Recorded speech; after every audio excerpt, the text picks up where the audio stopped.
अल बड' एक्स भलन्टियार फर्स आफादनि स्ल'गान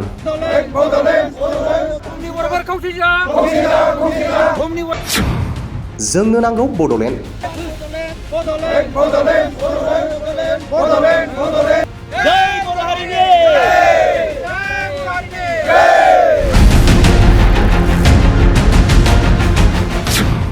अल बड' एक्स भलन्टियार फर्सआ मोनसेबो राजखान्थिजों लोब्बा गैया। जोंना इलेक्शनजों खुनु खोथा गैया, मानो होनबा जोंनि सोद्रोमाफ्रा माने सोरबा नांगालाव दं, सोरबा ट्रेक्टराव दं, सोरबा बिबाराव दं, सोरबा आखायाव दं। जोंहा इलेक्शनजों खुनु लोब्बा गैया। बैसोआ बोराय जादोंब्लाबो आलादा रायजोनि थाखाय फिन जांख्रिखांनो जानजि खाफ्रादों अल बड' एक्स भलन्टियार फर्स। जों बड'लेण्डखौ बिखादोंमोन गोदोनिफ्रायनो, फुरा आलादा बड'लेण्ड नांगौ होनना बुंदोंमोन, खिन्थु दिनै बिसोर जोङो मोगथाङाव नुनो मोनाखै। बे मोगथाङाव नुनो मोनैखायनो जोङो दिनै गोदानैहाय बैसो बाबेनदोंब्लाबो जों दिनै ज' जाफिननानै जों बेखौ नाजाफिनदों। बिसायख'थि जोबनायनि उनाव मिरुआव जायखि सोरखार फैया सावरायहैनो थियारि अल बड' एक्स भलन्टियार फर्स। सेन्ट्रेल गभर्नमेन्टआ जायखि फैया मानो, बिजेपिआनो जा, कंग्रेसआनो जा, बा सोरबानो जा, खिन्थु जोङो नैबे भट बायखांनानै जायखि गभर्नमेन्ट फैया मानो बिथांमोनजों जों जाहैनो नाजागोन आरो। अल बड' एक्स भलन्टियार फर्सआ गोजाम आफादखौ सिफायनानै गोदान आफाद दानानै लाफिनबाय। क'क्राझार जिल्लानि सिङाव थानाय बिसमुरिनि सानजा मालिगाव गुदि फरायसालिनि फोथाराव थांनाय सानखालि सानसेनि हाबाफारिजों बिसमुरि दख'रा अल बड' एक्स भलन्टियार फर्स आफादनि गोजाम आफादखौ सिफायनानै गोदान आफादखौ दानानै लाफिनो। गोदान आफादनि आफादगिरि महरै बुद्धिराम मुसाहारि आरो गाहाय नेहाथारि महरै रजनीकान्त नार्जारिखौ सायख'नाय जायो। मख'नो गोनांदि अल बड' एक्स भलन्टियार फर्सआव गोदानै बिबान मोननाय साफ्रोमबो दैदेनगिरिफोरा बे हाबाफारिनि गेजेरजोंनो आफादनि समायखिराखौ लायो। आं मुस्रि बिफानि मुं, गामि, लासो, थाना। अल बड' एक्स भलन्टियार फर्स आफादा बर' हारिनि गेजेराव गोदानै फिन ब्रैथि खोलोबनि थाखाय आलादा रायजो बड'लेण्ड दाबिनो ओंखारफिननाय मोनसे हानजा। All Bodo Ex-Volunteer Force Organization. Long live, long live. All Bodo Ex-Volunteer Force Organization. Long live, long live. बे आफादनि गोजाम दैदेनगिरिफोरखौ सिफायनानै गोदान आफादनि दैदेनगिरिफोरखौ दाफिननाय हाबाफारिनि गेजेरजों ओरैबायदि फोरमायो।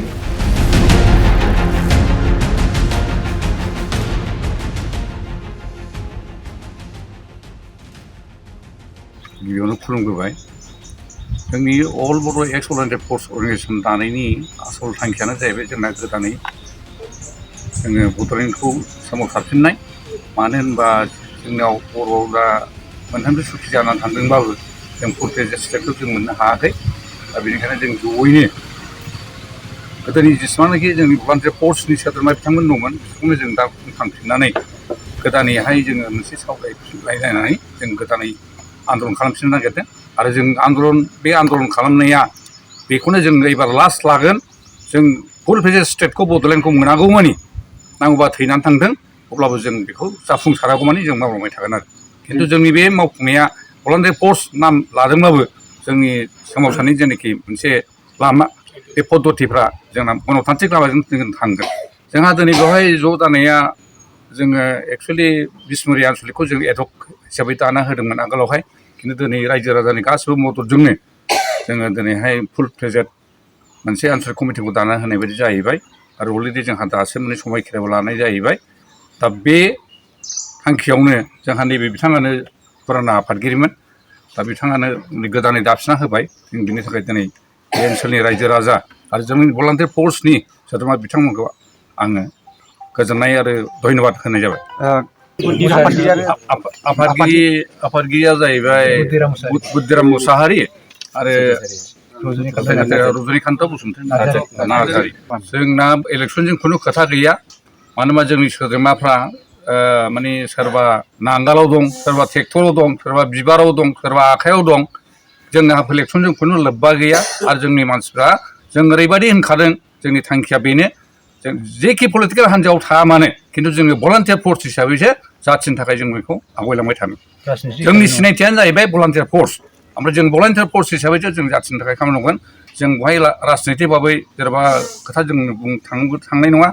आरो बेवहाय दिनैहाय आं सोद्रोमाफोरखौ बुंनो लुबैयो एबा खावलायो, जोंनि माबाफ्रा बिबेक भट, जाय जेखौ मोजां मोनदों बेवहाय भट होदों, खिन्थु जों होना जे नैबाय होथारनांगौ नैबाय होथारनांगौ जोंनि बे आदर्श नङा आरो नाथाय जुदि बोरैब्लाफोर इलेक्सनावहाय बबेबा मोनसे पार्टिया नोंथांमोनखौ नारसिनोब्ला नोंथांमोना सापर्ट खालामनो थियारि जागोन नामा? नारसिननायाथ' जोंखौ दाबो रिकुवेस्ट खालामगासिनो दं नारसिनद्रायाखै रिकुवेस्ट खालामदों खिन्थु बे जों रिकुवेस्ट खालामनांगौ जोंदों जोंनि फिल'सफि जोंनि माबा आइडिय'लजिजों जों थांबाय थागोन जों बहाय रावनि खोथाखौ खोनासंनाय नङा आरो जोंहा हयथ' सावगारि गैया खिन्थु जोंनि बड'लेण्ड आगोलाव जोंनि जेन' माने सावगारि माने नन भाइलेन्स बा भाइलेन्स बेबायदि जोंनो नन भाइलेन्स हिसाबै थांगोन मानो होनबा जों गोदोहायनो दुलाराय बर' फरायसा आफादनि सिङाव थानानैसो जों भलान्टियार फर्सखौ जों दानानै लादोंमोन खिन्थु जोङो दा गोदानै फिरफिला लानानै गोदानै जों मोनसे सेपारेट अर्गेनाइजेसन हिसाबै जों दा ओंखारखाबाय जोंहा अलरेडि बायल'बो दंसै जोंनि फिरफिलाबो गोदान दंसै आरो बे उद्देश्यखौ लानानै जों दासिम माने 6टा डिस्ट्रिक्टबो दाखांबाय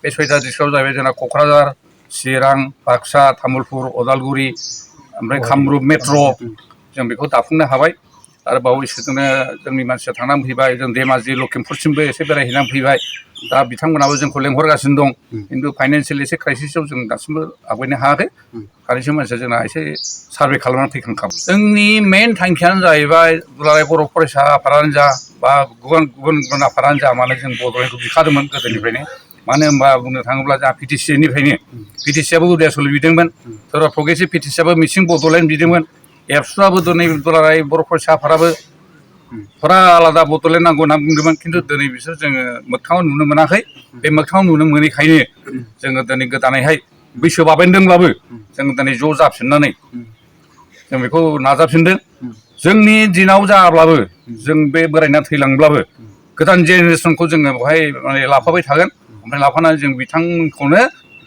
नांगौबा गथायलांनाय बिथांमोना दा नङाबाबो खालमासि नङाबाबो फिर खालमासि दिनै नङा गाबोन जाहाथे बे जोंनि बड'लेण्डआ जाफुंसारो जों बेखौ जों दा ओंखायनो स्टेमिनाखौ हमथानो थाखाय बे थांखिखौ लानाय जादों जोङो रायजो राजाखौ ओरैबायदि खावलायगासिनो दं जों बहाय राजनितिकनि खुनु माबा खोथा गैया बाथ्रा गैया जों खुनु राजखान्थि माबाजोंबो लोब्बा गैया ओंखायनो जों दिनै जोंखौ बयबो अनसायदों रावबो गैला पलिटिकेल हान्जाफ्रा गावजों गाव बेरेखा बेरेखि जालायलायबाय माने मुं सुलायलायनाय थाबाय खिन्थु नोंथांमोना जे ओंखारदों जोंखौ दिनै बयबो बाख्नायदों आरो खावलायदों जायनि थाखाय दा लखिमपुरानो जा धेमाजियानो जा गुवाहाटि टाउनानो जा नै जोंखौ अनसायगासिनो दं दा अनसायनायाव जों लासैनो बेवहाय आगान होलांबाय थागोन मावलांबाय थागोन जोंनि थांखिया जों सहैयागौमानि जाफुंसारगौमानि जों बेवहाय आवगायलांबाय थागोन जों बेवहाय मेसेजआ ओरैबायदि जोंनि जेनाखि जाथिनि दिनै जे गुबुन हारिफ्रा जोंखौ ख्रेब नाख्रेबबाय बुंनो थाङोब्ला जोंनि राव हारिमु जोंनि ट्रेडिसनेल बेफोरखौ जों